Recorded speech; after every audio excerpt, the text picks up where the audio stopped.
economic analyst Paul Alaje joins us now to examine likely economic prospects under the incoming Tinubu administration and how to reduce high unemployment rate among young Nigerians. Thank you so much for joining us on Newsday. Now, from Monday, May the 29th, President-elect Bola Tinubu will begin spearheading an economy that is grappling with, high inflation, chronic unemployment, extreme poverty, insecurity. I'd like you to give us your outlook, on how well, and should I say how fast, the incoming administration can quickly turn around the economy, especially leveraging on ICT. Well, there are a lot of opportunities within the sector, within the telco sector. As we speak, the sector is growing at above 5% on the average. When we average what the sector have done in the last 5 years, the sector continues to grow in leap and bound. But what government should do is to support operators within the sector to further expand their operation. And when we talk of ICT, we are talking even beyond data to telco, infraco, and different operators within the sector.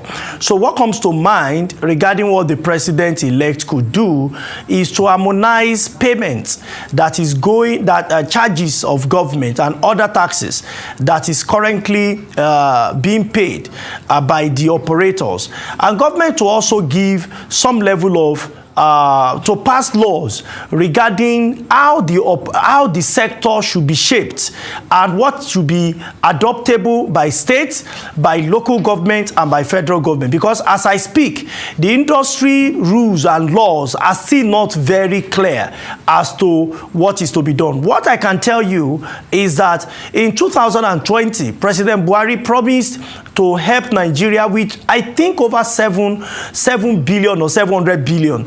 But you see, this is where I'm bringing my analogy from. Two individuals who were behind one of the major payment platform online, at that time, I think they sold the organization, and what they realized from these sales is far more than what President was promising the entire Nigerian youth. So I'm not saying President should give Nigerian youth as much, but I'm saying the implication of online communication, online payment, telecommunication, among other factors in Nigeria, is beyond what we can imagine. Therefore, a special attention must be paid to the sector. And also, I would also want the president-elect to consider creating some special support for current operator and those who may want to operate in that sector in the coming period.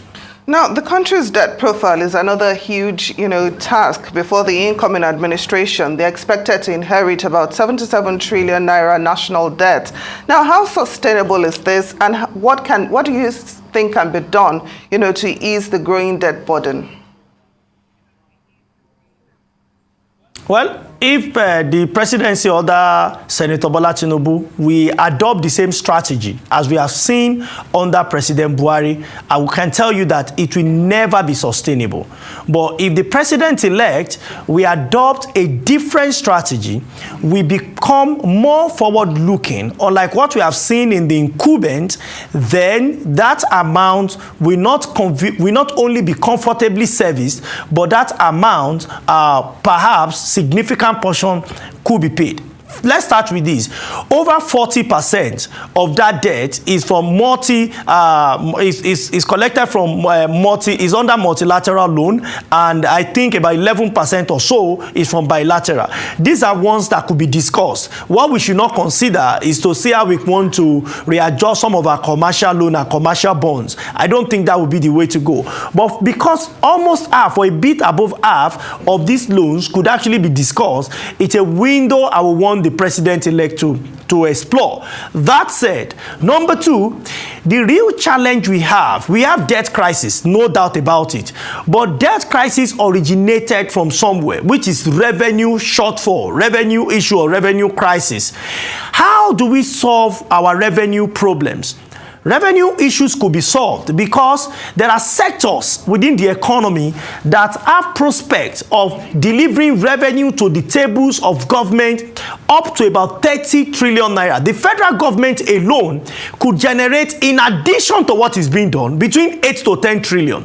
When you look at what we are borrowing this year, and if you had subsidy to 8 or 10 trillion, let's be charitable and say 8 trillion, you are subsidy to it about 6.6 trillion that is projected for a year. You see that in the real sense, we should not have borrowed.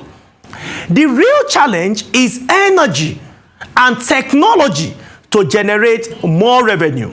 Revenue generation is not what the Ministry of Finance will do, especially under other taxes. It's not what just FRS will do. At best, FRS is doing the best possible to generate from VAT, to generate from company income tax, to generate from CIT, among other ones. But there are other taxes that come as charges, which is the responsibility of the federal and subnational. Unfortunately, sectors that are making this money, it requires right technology to determine how much in revenue they are making. Other than that, what government is left with is a self-report. Whatever the organization say they do is what government will earn. That is what government will earn from. Therefore, we have the opinion that government should adopt the right technology or the right brain so that they can help government institutions to generate more money between 8 to 10 trillion naira. If you add that to what we are generating currently, you realize that there is no reason for us to borrow in the first instance. Very interesting. Now, another sector where we've had so many governments pay lip service, to harness on the potential is the agricultural sector. So I'm wondering what advice you would give to the incoming administration on how to actually harness, the potentials in our agricultural sector to boost, employment, to reduce poverty, significantly and visibly. Well, what I think government should do is to create agro hubs. Agro hubs you may want to start it with senatorial district, or not to be political, in different local governments. When we create agro hub in over 770, there are a number of things that will happen. First, food inflation will crash. We cannot be using monetary policy to solve food inflation by saying that we are mopping money away from people. We all know that it is not excess money in circulation that is causing food inflation.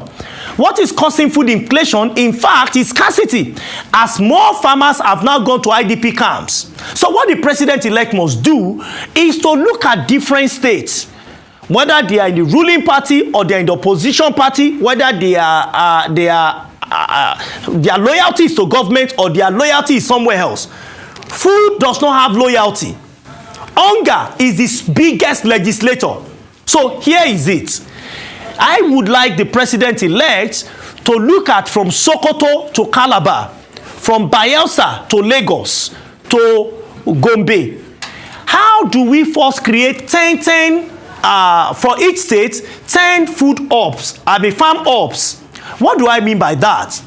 We have core members who we say are serving the country. Not, I think a couple of weeks ago, you saw what trended on Twitter. NYSC at 50. We keep turning out over 250,000 corpers from batch to batch to serve the nation. But in the real sense, where they have gone to, it's Antipat Nursery and Primary School. I don't know where that school is. It's just an example. Meanwhile, we have people who have done, what do we call it now? Teaching practice. They've gone to an institution specifically for that. But instead of these schools to engage some of these teachers, the comfort is with NYSC.